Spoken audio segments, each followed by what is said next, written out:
mixlr. So we're going to talk about stuff that needs to be talked about. So I do apologize if it offends anyone, but it shouldn't, because we are talking reality. We're talking life. We are talking blindness and low vision. If you want to chat via Mixler, you have to sign in. I do apologize for that, but they have to capture some type of information. Now this recording will be available later on, but right now we are live with Mr. Ed and Mr. Paul. Good morning, gentlemen, or good afternoon, or good night. Where are you at? I think we're good afternoon, right?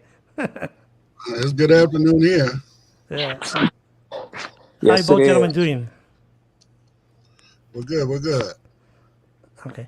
So first of all, can we just do a quick thing just so everyone kind of know who we are? Can you introduce yourself, Mr. Ed, please? Yeah.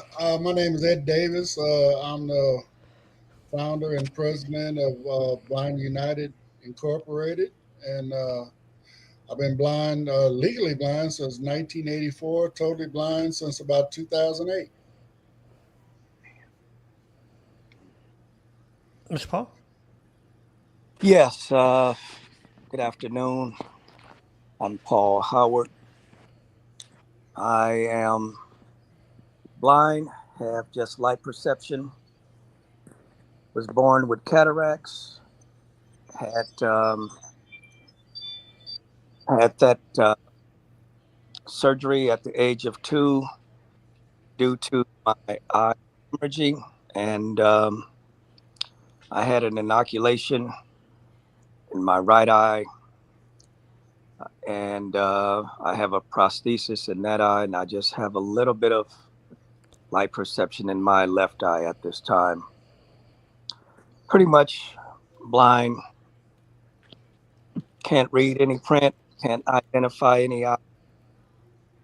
So I guess I would be blind. Okay.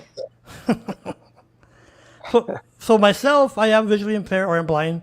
I was born low vision, been low vision most of my life, and then 2008 it got worse. Had surgery, 2012. 2011, 2012 car that was in a car accident, and after the car accident, my vision got worse. I guess you want to say reverted back to like light perception. So that's where I'm at now. I do have a right prosthetic eye, which I take out sometimes and scare people with. But anyways, uh, so that's what we're going to talk about today, folks. Is just the different conversations that we have sometimes in family, within families or friends and parties. But we're going to put it on the air. And again, this is not meant to offend anyone or to shame anyone. It's just to have a discussion. Okay. So we're going to start with this. First of all, Mr. Davis and Mr. Paul, from both your perspective. So anyone that's listening kind of understand that, they're not by themselves. So when you first, Mr. Davis, or Mr. Paul, whoever wants to go first, when you learned, for example, that there's limitations in regard to your vision, what did you do? What was the next step you take? Was it acceptance? Was it denial? Was it poor me? What did you do? I is that me or you, Ed? Go ahead, Paul. Well, I didn't have any problem accepting my blindness. My parents explained to me and my siblings that basically I couldn't see very well, and we're gonna have to watch Paul. So fortunately, my mom was understanding to the degree that she was going to let me grow up as a normal, able-bodied human being like my siblings. So I pretty much was permitted to do what they did, despite my blindness. I did have several mishaps, of course, tripping, falling, running into things, but I got up and went on. So I was fortunate in that matter that my parents allowed me to do what my brother did. How about you, Mr. Ed?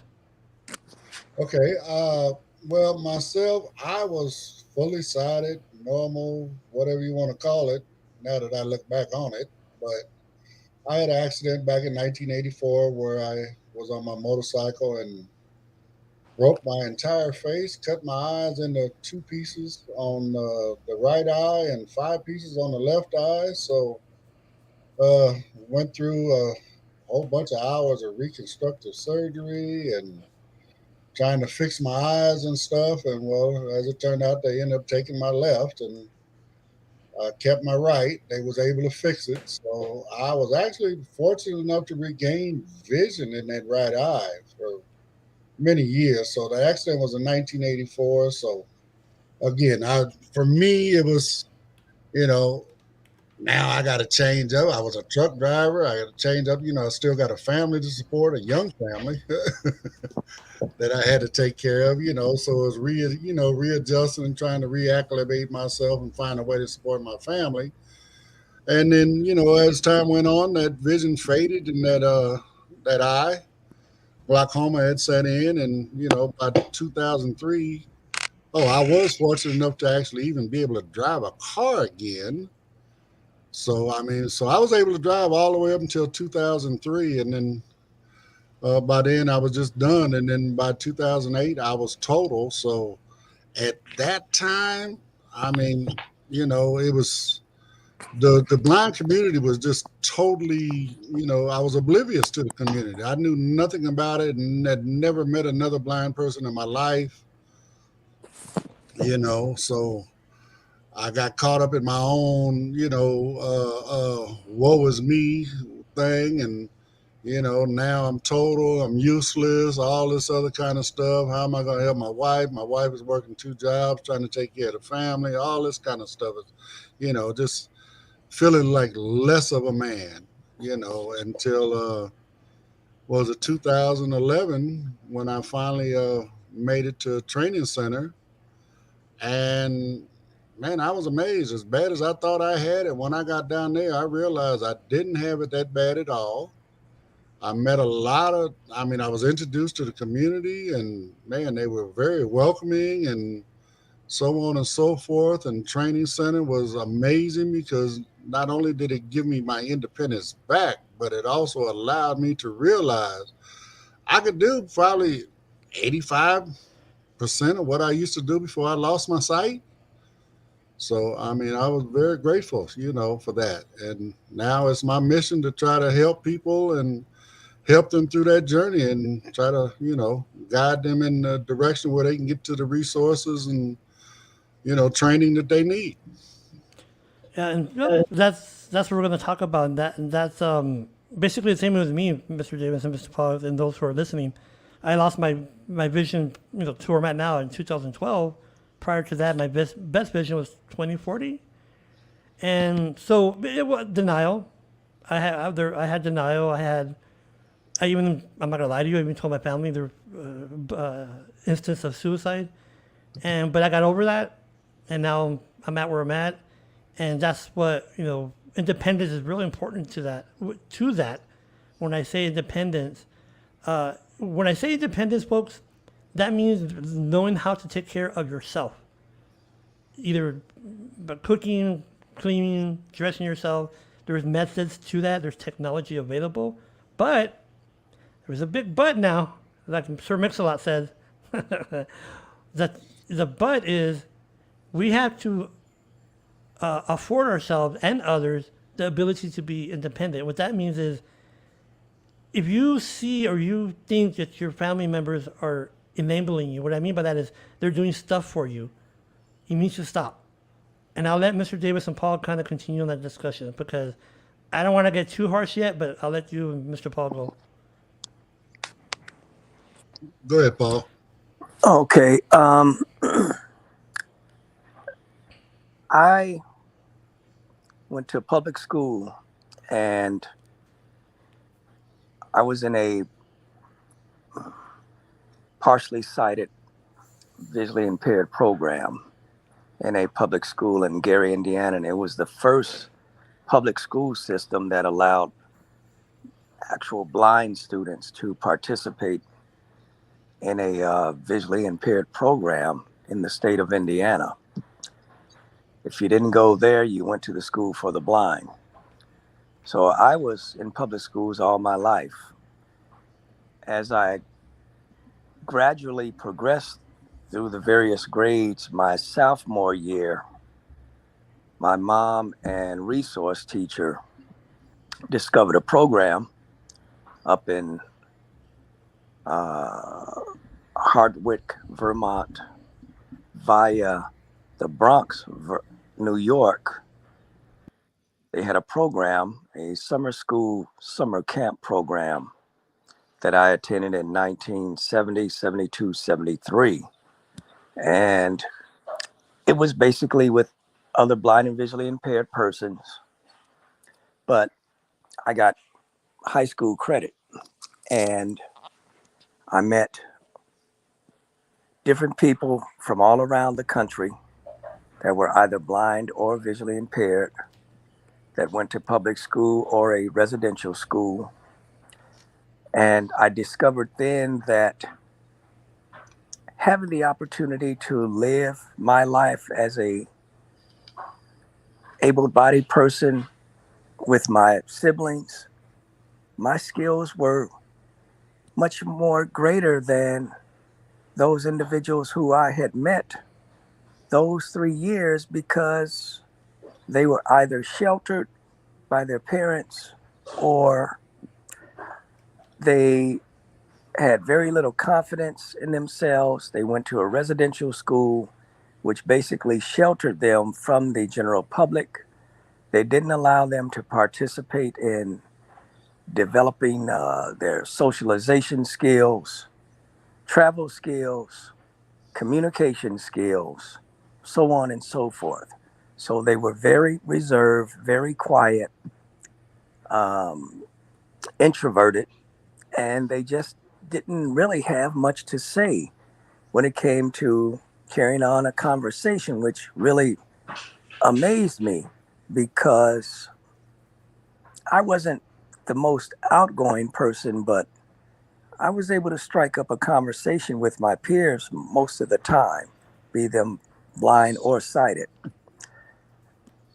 Well, let me My tell you, can I interrupt you real fast? Just something sure. for you, Mr. Paul, and I'm going to ask Davis the same, Mr. Davis the same question, or Mr. Ed. Why do you feel, in your opinion, okay, that we're talking from the perspective of a blind individual like ourselves? What did it mean to be independent in regards to, well, not independence, have the ability to live beyond your household? What I mean by that, get your own apartment, get married, like yourself, you're married, work, go to school, go to the bus stop, go to the store. When someone restricts you, and let me rephrase that, not restrict you, but when they shelter you because they're caring for you, which I understand that, but to a point where it enables you, not ables you, but enables you. Why is that important to get that message across?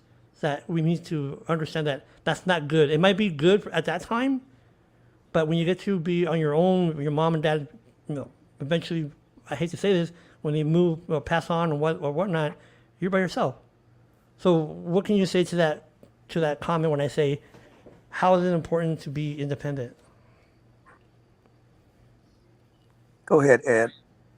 Well, for me, uh, I mean, again, when I went to training center, I was very, codependent upon my family to do many things. I mean, I had realized, around the house, I could, do some cooking, some cleaning, stuff like that. As far as my own personal hygiene, of course, I've been taking care of myself all my life, so it was, okay. I mean, you don't need sight to wash yourself. You don't need sight to, brush your teeth and comb your hair and all that stuff. I mean, at the same time, maybe you do need it to make sure you don't have a bad hair day, if you will, where your hair is all poofy or whatnot, but I mean, independence is very, very important. I mean, once I went to training center and regained my independence, like I said, and I realized that I could do 90% of what, 85% of what I used to do,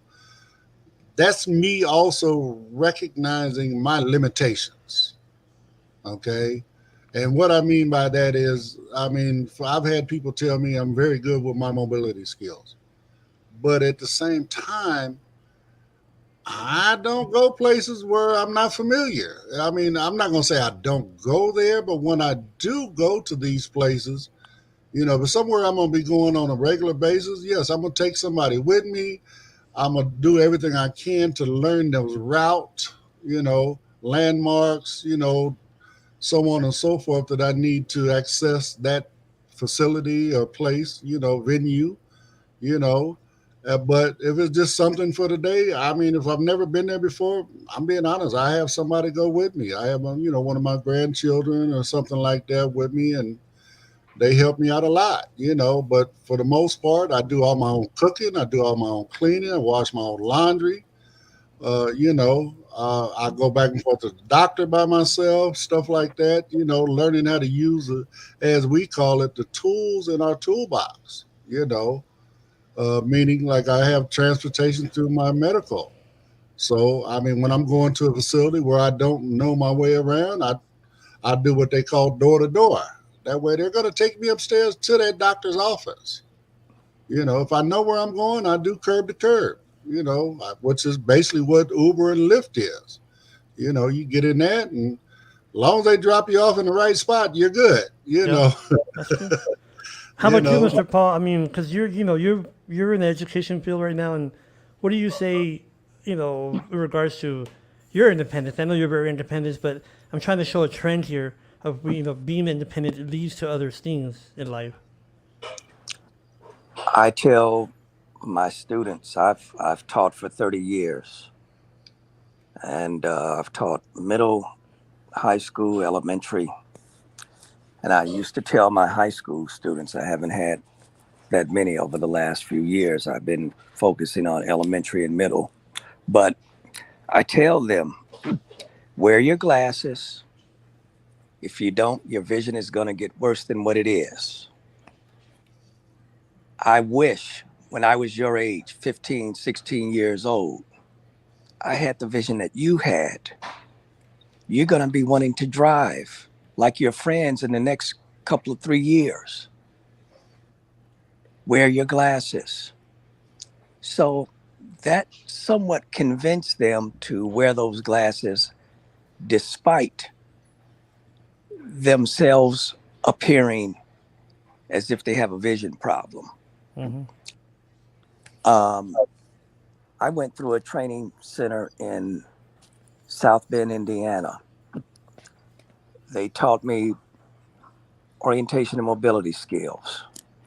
They taught me how to sew, how to prepare a meal, a sandwich, make a bed, use a washing machine. And fortunately, my mom allowed me to utilize those skills except around the stove. You know, she would allow me to boil a hot dog or boil an egg. But when it came to using the oven to bake or using a skillet and putting oil in it to fry something, I wasn't permitted to do that until I was on my own. And I did it by trial and error. Yep. But it's I'll tell you a quick story. I had a windbreaker there, Mr. Paul, and it was my favorite windbreaker. And it was wintertime, and I was making some oatmeal. And I was at my cousin's house, and I'm making some oatmeal, and I'm like, guys, it smells weird, the oatmeal. I'm like, what's wrong with the oatmeal? And I tell my cousin, dude, I think something's wrong with the oatmeal. I was like, why, is it old, or is it, what's wrong? He goes, dude, your tip of your on your elbow and the windbreaker is on fire. It's melting. I'm like, oh crap! I didn't even feel it.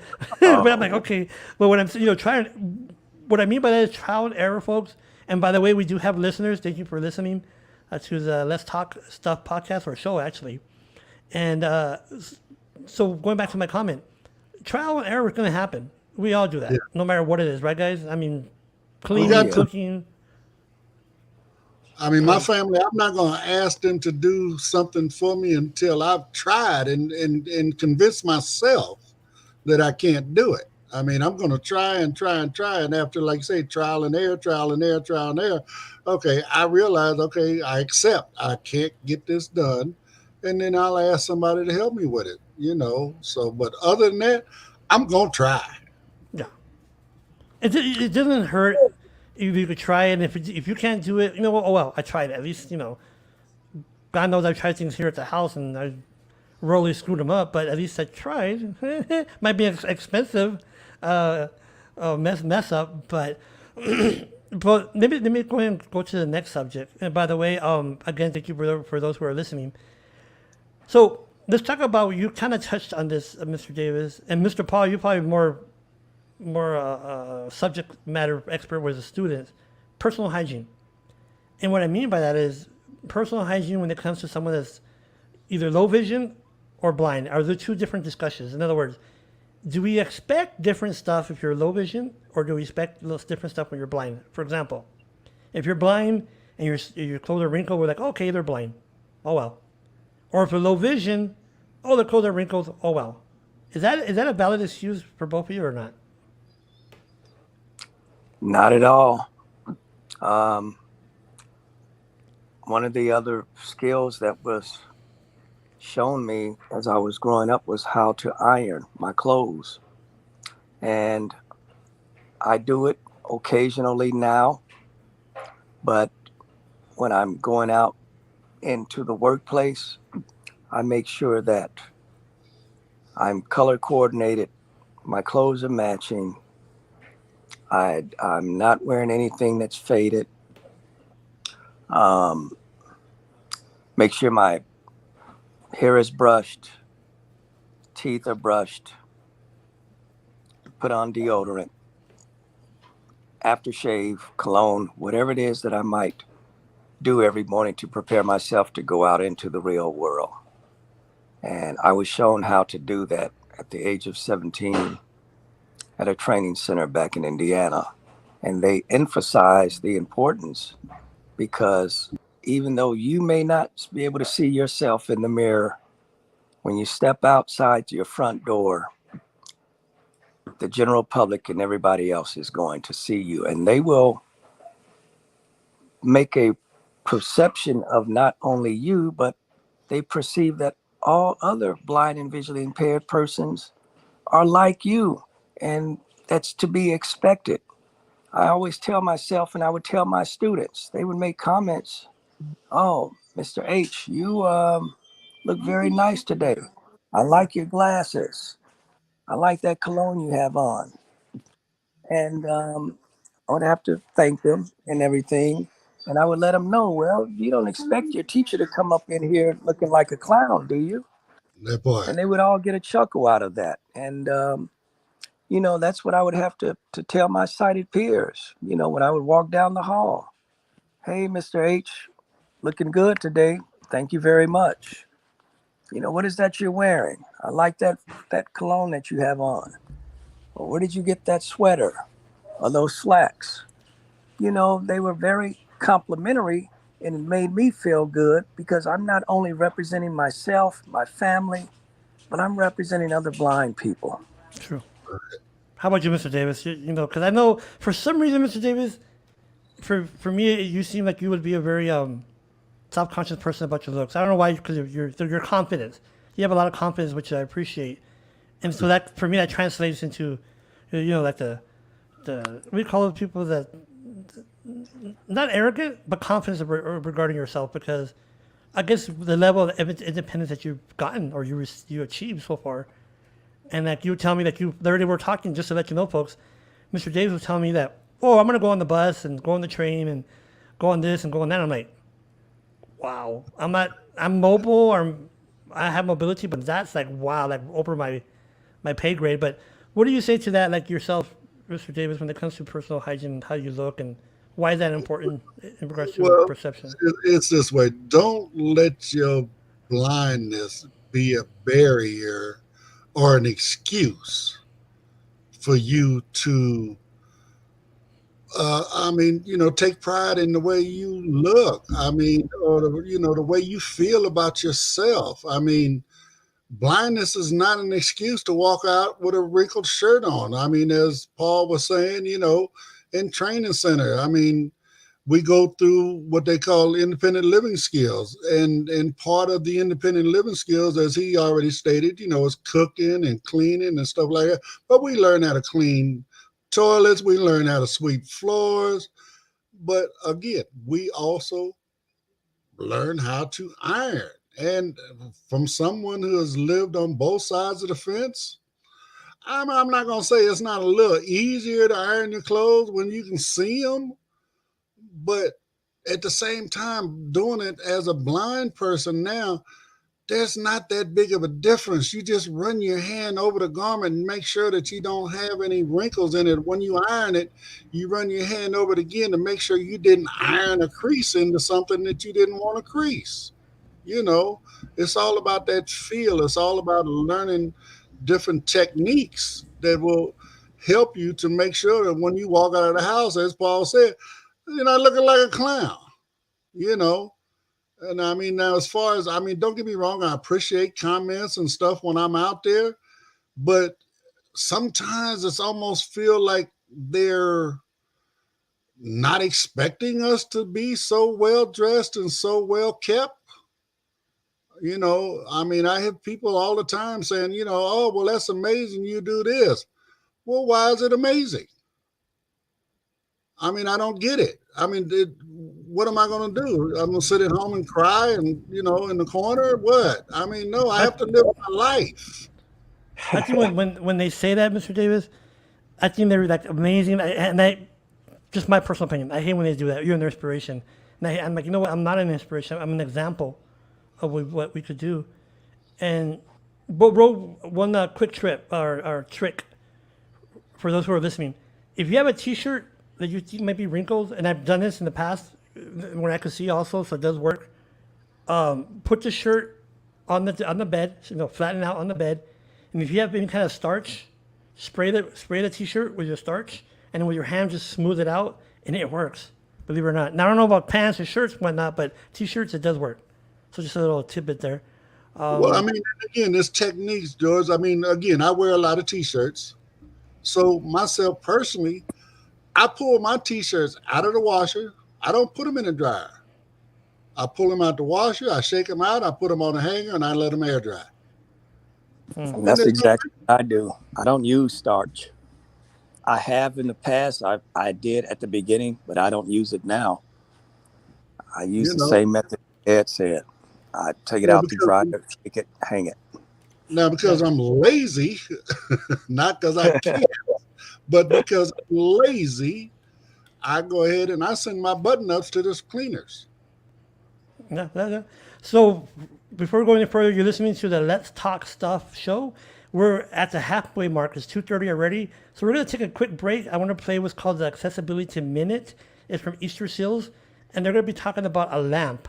And yes, I know we're in the demographics of low vision and blind, but lamps, I've heard from my friends that are low vision, it's a big deal. How bright is it and this and that? So we're going to go and play that, and we'll be right back after that. Hey there, welcome to Accessibility Minute, your weekly look at assistive technology. Those clever tools and devices designed to help people who have difficulties with vision, mobility, hearing, or other special needs. If you're looking for a new desk lamp, check out the Carry LED desk lamp. Fluorescent lights are commonly used, but they can hurt your eyes and be ineffective in the way both children and adults learn. LED lighting has been growing in popularity. It can greatly reduce the stress of individuals who may have autism or other sensory challenges. The Carry LED desk lamp features 5 different modes for brightness and temperature, and that means you can choose what kind of light you want. You can change the brightness or temperature by using the controls at the top of the lamp. The lamp has a large neck and light surface to work with a larger space. It is also adjustable to shine wherever you need it to. The ability to brighten or dim the lighting as it affects you can be an important feature for someone with a disability. Other features include easy control by sensitive touch control, 5 color temperature modes, 5 dimmable brightness levels, 50 minutes auto-off timer, built-in intelligent light sensor detects surrounding light intensity and auto-adjusts to the best brightness level for your environment. No flickering, which helps relieve eye fatigue. Check it out on Amazon to learn more. For more information, to read our blog, or to drop us a line, visit eastersealstech.com. I'd like to take a moment to thank NTRAC, the Indiana Telephone Relay Access Corporation, for sponsoring our transcript today. You can find out more about NTRAC at relayindiana.com. That was your Accessibility Minute for this week. I'm Laura Medcalf with the Indiana Project at Easter Seals Crossroads in Indiana. Yeah, that is So we're very back. important. I've Yeah. met many blind people with individuals with light perception, and depending on the eye condition, it could cause a lot of pain and so on and so forth. So I mean, something that they need light, but they don't need it with this kind of a lamp. It's very useful because they can adjust it so they don't get pain when they need light. True. So You're right. So that's the accessibility minute. Easter Seals. Check them out. So let's continue the conversation regarding. We had talked about personal hygiene. So let's talk about this. And I hope I don't touch to this discrimination. What I mean by that is when it comes to low vision or blindness, because automatically when we're blind, they either think we're deaf or stupid. And I don't want to. I'm sorry to say it that way, but the thing is I've been discriminated twice. I've lost employment. I've gone through lawsuits twice. They actually paid for my tile here at the house. But the point is, I've been discriminated. And even, let me give you a quick story of mine, which really touched off my well, let me tell you. So years ago, when I could see, I had really thick glasses, real thick. And like they call bottle bottoms or whatever they call them, bottle glasses. Anywho. Pop bottle. Yeah.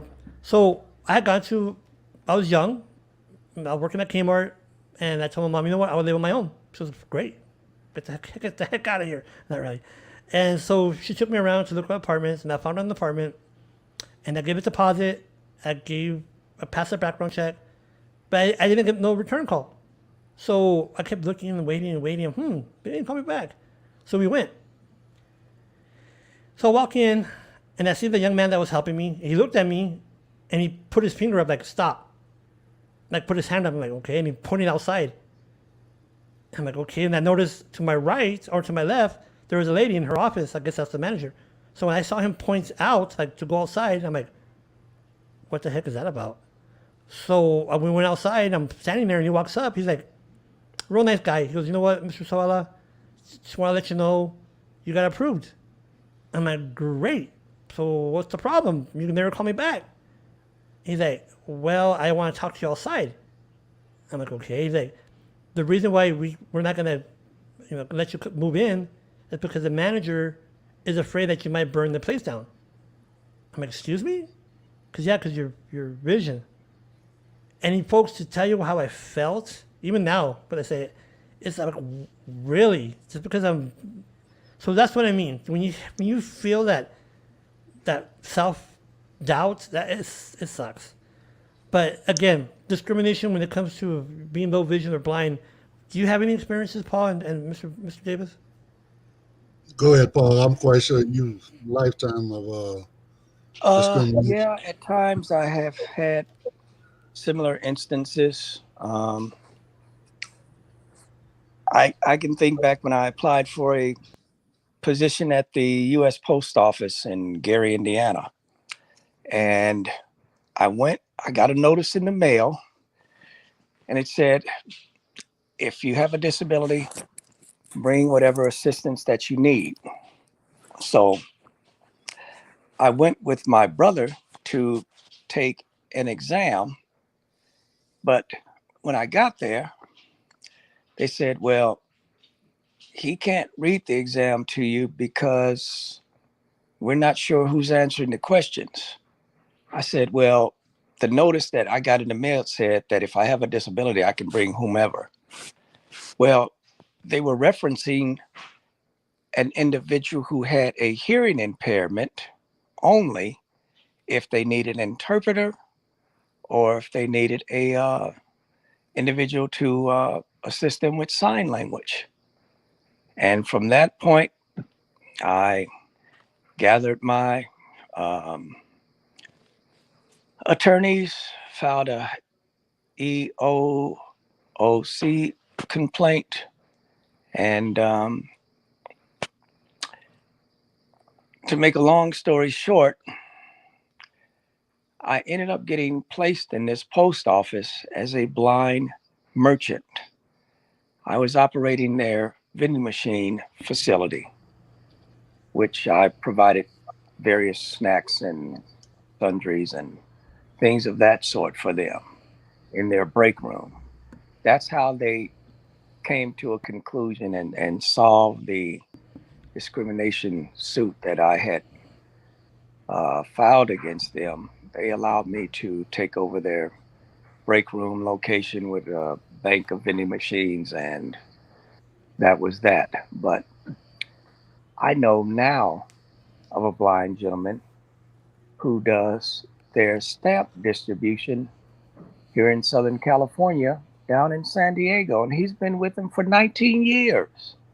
And I'm Wow. like, what the hell? Why couldn't I get a position like that?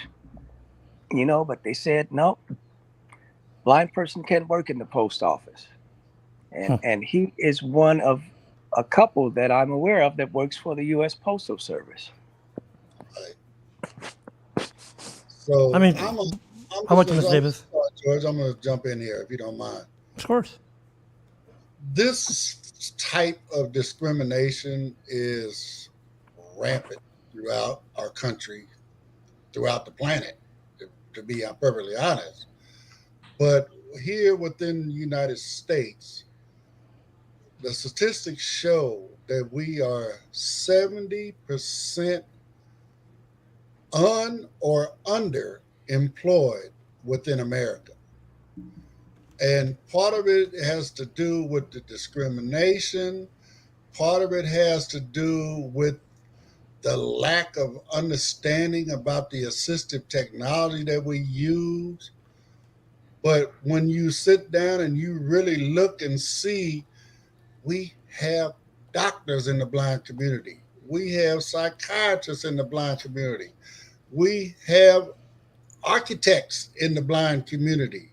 We have scientists in the blind community. So for them to say that we cannot do these things is just totally false, because although there's not a large percentage of us doing it, the reason there's not a large percentage of us doing it is because of the barriers and the discrimination that gets placed in our path when we try to go after one of those careers. Yep. Yes, sir. And the thing is, not only that, Mr. Davis, and those who are listening, and by the way, you're listening to Let's Talk Stuff, the show. And I'm going between podcast and show because we're going to do two different ones. We're going to do a show, which is this one's live, and the podcast, which will be pre-recorded. But so let's say this: when it comes to discrimination or employment, the problem is, okay, you have a job, you go to apply, great. Then what Mr. Davis was talking about, the technology part. So you get a job, great. But now to incorporate your JAWS into that environment, that's where I had problems. Like me, my last employment, that's where we had problems. And me using my JAWS with their portal, and it was a state agency, forget about it. You know, they're running in DOS from 2000, literally from 2000. But the point is, first you have discrimination on the level where people don't want to hire you. And then when they do hire you, the problem is incorporating your technology into the environment. And like Mr. Davis said, he's not lying. 70%, folks, if not more, are underemployed or not employed. That's a lot. That's a lot of people that have to live on Social Security and want to get, live a more productive life, but they can't just because of perception. Perception is the biggest barrier no matter what disability you have. If you're in have a mobility impediment, an intellectual disability, perception will knock you down every time. But let's not do this, folks. Let's not feel sorry for ourselves. Let's try being examples, like Mr. Paul. He's a teacher, like Mr. Davis. What he's done in his life, what I've done, what you've done who are listening. Encourage others that are visually impaired and blind. You know what? Don't stop. Like Mr. Davis said, we could do it. It might take a little bit longer. I'm not going to lie to you, right? Mr. Davis, Mr. Paul. I'd have to do it a different way, but we can still get it done. Yeah, I mean, and it didn't hurt to try it. But let me ask you this: when it comes to social environments, like social activities, I feel this in my own family, and I hate to say this, and I'm not my wife, my aunts and uncles. They kind of segregate me. Like, if I start talking, they like dismiss me, very dismissal, and and I don't know why. But do you get that a lot or not? It's just maybe I'm just self conscious, I guess. It's funny. I just had a discussion with my daughter recently. We went to a family function, and I mean, I call it being parked. So, of course, it's an unfamiliar environment. There's a lot of tables and chairs all over the place. No, you know how stuff is just randomly placed, and you have to weave your way through the tables to get over to the other side of the room and stuff like that. So anyway, my family, they'll take me and they'll put me in this position, and I'll be there. And then next thing I know, everybody's left my table, but I can hear them on the other side of the room, and they're just over there laughing, having fun, and so on and so forth. So I just recently explained to my daughter, you know what, baby, when you see that occur, please come get me. Yeah. Take me over there. I don't want to be over here by myself. I don't enjoy sitting here by myself. I could have stayed home. Hmm. Take me over there where everybody is. Let me join in on the activities, the conversation, whatever we're doing. I mean, a lot of this stuff is just, again, creating that awareness. Once we create that awareness, once they know, I mean, my children now, when we go out to eat, the waitresses and waiters more often than not are asking my family, what do I want to eat? Well, it used to be they used to, okay, well, Dad, this is what's on the menu. What do you want? And finally, I said, well, I ain't made up my mind yet. Because I was trying to be nice to them, you know. And then when the waitress would come, finally, I just told them, you know what, I can order for myself. As long as I know what, the menu, which 9 times out of 10, they don't have any Braille menus. Not that it would do me any good because I don't read Braille anyway. Sorry about that for all you avid Braille users out there. I just can't use it. I don't have the sensitivity in my fingers to be able to use it. I wish that was a tool I could use, but I can't. But that's neither, But my point being now, my children say, okay, when the waitress asks, well, what does he want? Well, he's sitting right there. Ask him. Yes.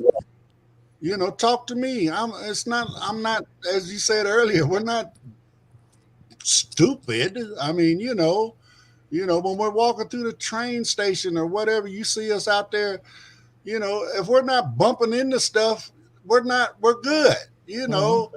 I mean, chances are, I've had people run into me at the train station, run up and grab on me, and first thing they start screaming. And I was, okay, I'm blind, I'm not deaf. Right. Okay, number 2, I'm not lost. I got here all by myself, and I came all the way from San Bernardino. Don't you hate when they grab your cane, Mr. Davis or Mr. Paul? They grab your cane, I'm like, dude, don't grab my. Why are you grabbing my cane? I don't know. It's just. It's like they want to use it like a leash. I don't know. Mm-hmm. But I'm not with all that. I'm a big guy. So when they grab on me, pull on me, number one, I don't know who they are. So therefore, I don't know where they're trying to take me. So I'm going to stop. I plant myself, and they got to put in a whole lot of effort to move me, And then I just try to have a conversation with them. Look, what you're doing is totally wrong. This is not the right way to do this. The worst thing you can do to a blind person is, number one, grab on them, pull them somewhere. Number 2, grab their cane. Our canes are our eyes. We use Mm-hmm. our canes to see with. For those that know me, I do a thing, and I always throw him out here. I hope you don't mind. James Bone, customcane.com in Tennessee. He makes all my canes for me, but he also has a nonprofit where he gives canes to third world countries where they cannot get a cane. So anyway, James makes my canes for me. He made a cane for me that is covered in eyeballs. Hmm. I have red eyes, blue eyes, black eyes, bloodshot eyes, crying eyes. You name it, I got them on there. Why? I'm making the statement my cane is my eyes. True. Don't touch my cane. Leave my cane alone. You What do you know, say? What do you say to that, Paul, regarding people? And they mean well, but they don't know. Like Mr. Ed was saying, the awareness. What do you say to that? I've experienced similar situations. Um, real quick, I have a friend that resides in Houston, and he was in a state office building leaving his counselor's office. And there was a gentleman who wanted to assist him. So he said, just follow me. Am I going the right direction to the door? He said, yeah, just follow me. So he picks his cane 3 feet up off the floor, and he's walking with this gentleman. Okay.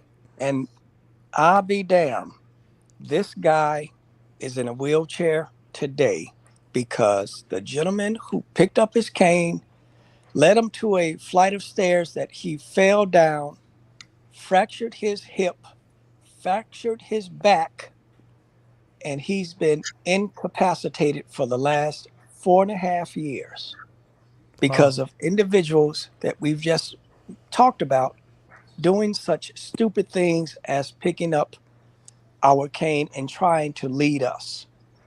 You don't do that. You approach a blind person and say, may I assist you? Or do you need any assistance? Mm-hmm. It's just like we are riding in a vehicle with somebody and we decide to grab the damn steering wheel. Right. Okay, that's a good analogy. Okay. How would they like that? Yeah. That exactly. sighted person would not like it at all. It's the I same want thing to. That's of us a. using our cane and it being picked up off the floor. I want to, Not Mr. Paul. right. I want to use that analogy. Is that okay? Because that's a very good analogy for someone sighted. Exactly. Yeah. Exactly. You know, But- and I have to tell people that. How would you like for me to be in the car riding somewhere with you and me all of a sudden reach over and grab the steering wheel, such as you just did grabbing my cane off the floor? Mm-hmm. Oh, I understand now. I would certainly hope so, because that gentleman has been injured for life, and he's an elderly gentleman, a dear friend of mine, and he hasn't been right ever since. He's had a couple of surgeries. He's been in a couple of rehab facilities. He's 73 years old.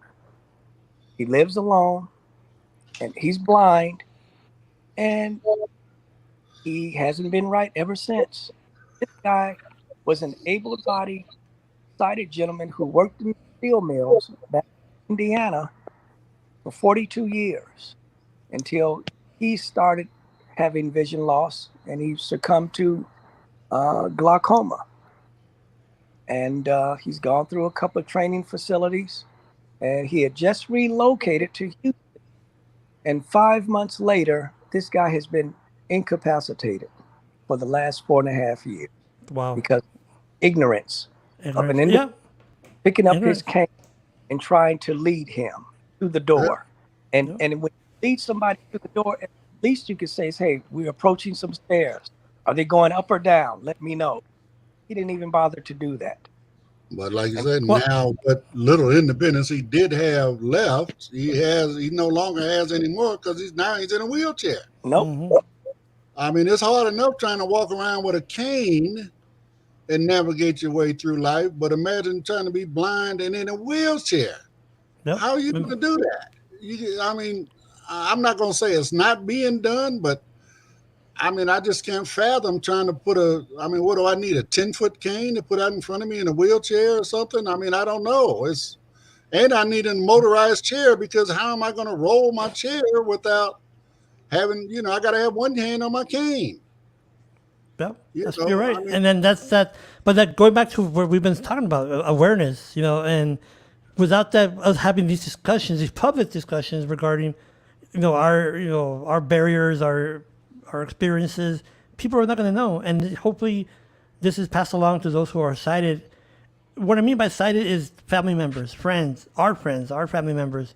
They could hear this and understand that, we're not trying to be mean when we say, you know what, don't do that because this or that. But they need to understand that, we want to be more as independent as possible. And before I forget, this is hopefully be a long-going show, the Let's Talk stuff. And if anyone wants to participate, either be a guest or submit an item for discussion, this is under the Accessibility Corner. So it'll be info@theaccessibilitycorner.com, info@theaccessibilitycorner.com. And we're going to talk about, yes, accessibility, but we're also going to talk about other stuff with this show. Because I wanted to focus on, I don't want people to think that just because we have a disability that we're just going to sit here and talk about that.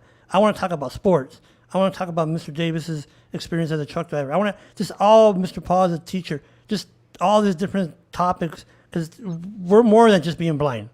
I want people to understand that, right? We're not just, I'm blind, that's it. No, I'm a husband. Mr. Davis is a husband and a father. So are you, Mr. Paul. So we all have these experiences in life, and I want people to know that. So with that being said, because we only have a few more minutes, Mr. Paul and Mr. Davis, what do you want people to take away from today's discussion anyways? I mean, if you don't mind, I'm going to jump in here. I want to, something we haven't had said yet, but I want to say it right quick. If you are the relative of someone who is blind or visually impaired or parent, and you are enabling them, sheltering them, please, we understand. We do understand. You think you are doing what is best for that individual, but you are harming that person. 2 quick examples. I met a young man in his 20s. This young man did not have enough common sense to know to search out his room when he came to training center and figure out where his family put his clothes in that room, which ended up in him walking down the hallway butt naked when he came out the shower because he didn't know where to find his clothes. Another quick thing. Another person I know, bright individual, got all her teaching credentials and so on and so forth, but is sitting there scratching her head trying to figure out why she can't get a job, and it's because her has someone in her life that is enabling her to where she cannot do transportation on her own, and she literally has asked these various school boards where she's applied that if that person could be her teacher's aide. And I mean, they don't realize how bad you're hurting that person, how bad you're enabling that person, And then again, as we said earlier, I mean, when we did touch on this, when you're gone, what about that person? Yep. Some people say, oh, well, we'll worry about it then. Well, no, it's too late then. Mm-hmm. Well, like my example of an 18-year-old, folks, 18 years old. As far as I know, he has no other a mobility impediment. 18 years old, goatee, whatnot. His mom is feeding him, spoon feeding him food, and I asked her, what happened? Did the kid have a stroke? She goes, no, I'm feeding him because he's blind. That's it. Same 18 thing. years old, my Lord. Really? My first example, we were in Braille training, and excuse me, and the Braille instructor was sitting across from the table from him trying to evaluate him, right? And he told another classmate of mine, take him back to the dorm and show him how to brush his teeth because I can't sit across the. The young man did not know how to do any of that. He didn't know how to brush his teeth. He didn't know how to comb his hair. He didn't know how to do any of that. You are not properly preparing your child or your relative for life if you are enabling them from doing the things that they need to do for themselves. So Right. true. So Right. true. I can't say any more than that, right, Mr. Paul? I mean, it goes on every day. I see it with my students. The parents coddle them too much, and I say to them, especially the high schoolers, you need to develop as many skills as you can, either using technology, being able to get around by yourself with your cane or your guide dog, getting to and from a bus, getting to and from the store, the train station, wherever your employment place might be. You need to have that training. And if you're depending on your parent to drive you there, go back and pick you up after you're done with work, school, shopping, that's not helping you in any form or fashion. And you have to let the parent know it's not helping that individual in any form or fashion. As you stated, I have to tell my students, what are you going to do when your parents are no longer in your life? Well, Sure. I'll just be at home. I'll still get some money. I'll get a check. That might be the case. But how are you going to go about utilizing that check? What are you going to Are you going to have to pay somebody to come take you grocery shopping, take you shopping for clothes, take you where it is that you may need to go rather than using public transportation? It's a sad No, let me situation. ask you, what you're saying that, Mr. Ponder, let me interrupt you with what you're saying that. What you're saying, you're making very good, valid points. With that, what you just said, let me ask you a question. Are you really independent? Are you really free under what, they say the ADA, free and independent? Are you really free? You have to depend on someone else when you could win. I'm just saying win.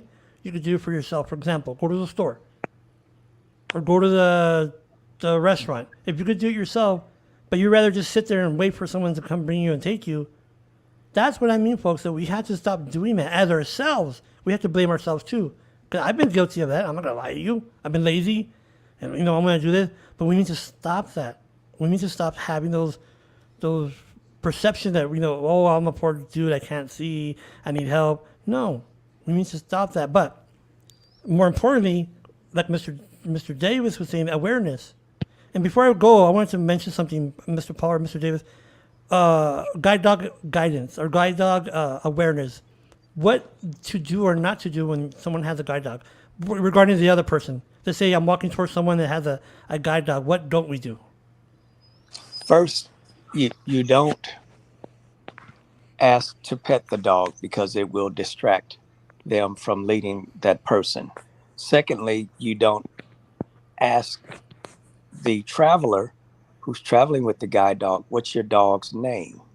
Because that also will distract them.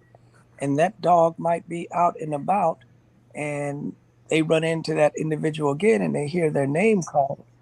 They'll be distracted and it will throw both the dog and the traveler off. You don't do that. Again, it's like we in the car as blind people traveling with somebody who's driving us from point A to point B, and we reaching over grabbing the steering wheel. Same thing. You don't do those things. I like that analogy. I'm going to use that analogy. Trust me. I mean, it's like Paul said. I mean, and just so for the sighted folks out here listening, and please take heed. When you see a person with a guide dog, you'll notice that that dog is wearing a harness, and they are a team with the dog and the person are a team. They're working together. So whenever you see that blind individual holding the handle of that harness, that dog is working. Do not interact with that dog at all. If you have anything to say, address the person, not the guide dog. It's just that simple. Yep. Do not distract them. Otherwise, that dog could get distracted and walk that person, as we used with the example of somebody grabbing your cane, walk them right off some steps. And now they go tumbling down. And now they're like Paul was saying, that gentleman's in a wheelchair, and for someone trying to help him, which I get, but at the same time, ask. If you need help, sir, ma'am, you want me to help? Because see, one thing I've noticed too, when people open the door for me, I get it, but I tell them, at least tell me, because as I'm reaching for it, they're opening it and it smacks my hand. Right? So, Right. like I said, just ask. It's not a big deal. You know, I mean, simple. communicate. We can't see your actions. We Mhm. can't see your body language. Speak to us. We're very verbal. We appreciate descriptiveness. Oh, that's You know, another discussion. That's going to be for our next show. Oh, Lord, technology and whatnot. So that's gonna be a whole other. By the way, just to let you know, folks, and those who are listening, thank you for listening. You're listening to the Let's Talk Stuff show. It's a live show on Mixlr. Hopefully, we'll be doing this. I want to be doing this more often, so I do need participants. Mr. Davis, Mr. Paul, you're more welcome whenever I go on live. But I wanted to make sure that you understand that we're going to talk about stuff. We kind of touched on it right now, kind of a little bit, not too much. You know, we really didn't get into the stuff hardcore, but we are. We just wanted to put like a baseline to the topics. But the thing is, for Mr. Davis and Mr. Paul, before we leave, what is the most important you want someone to know about being blind? What's not negative? What's the best thing that you could say about being blind? Now, I said best. well, I've always made the statement now that I've settled into my blindness, accepted my blindness, living my life as a blind individual. The greatest, if I was to find a blessing in being blind, I can no longer judge people on their appearance. Mm-hmm. I can We no talked longer. about that. Yes, sir. I'm not going to judge you because you're of a different race. I'm not going to judge you because you might be from the LGBTQ community. I'm not going to judge you if you're walking around with a big old red mohawk and spikes and whatever in your head and piercings everywhere. I'm not going to judge you on that, where I used to do that when I was sighted. Mm-hmm. Now I can't do that. And I'm so grateful for that, because I've met so many, good people, intellectual people, that you learn who they are just by having conversations with them. Yep. How about you, So Mr. that's Paul? my blessing. That's my positive side of it. Just because an individual may be blind, visually impaired, it doesn't mean that they don't possess the ability to be able to achieve. They can be whatever they want to be, as long as they have the support and they are independently able to overcome barriers. And if they're not independently able, they will be able to know that there are resources out there that they could utilize to accomplish whatever it is that they're seeking to accomplish. Independence, be it traveling, being a writer, just being a person who is blind and perceived as that, and not a blind person. All right. I can't say that much more because you both stole my thunder, which is good.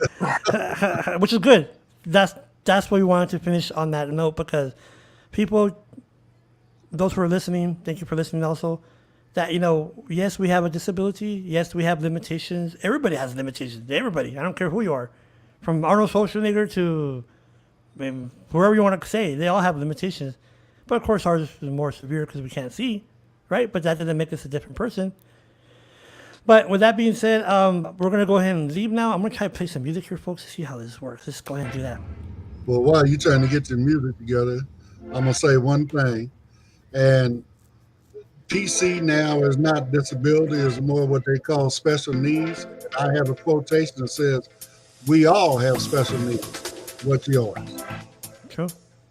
You're right, sir. You are so right. So, Mr. Paul, Mr. Davis, we'll have this show next time. You're more welcome. Anyone wants to be a participant or have a topic that we want to talk about, that's info@theaccessibilitycorner.com. It's info@theaccessibilitycorner.com. And the music kind of turned me off in the background. I like the music, actually. All right, Mr. Paul, Mr. Davis, you both know, have a good day. And thank you for listening, whoever's online. And we'll see you on the next time. Bye-bye. So long. All right.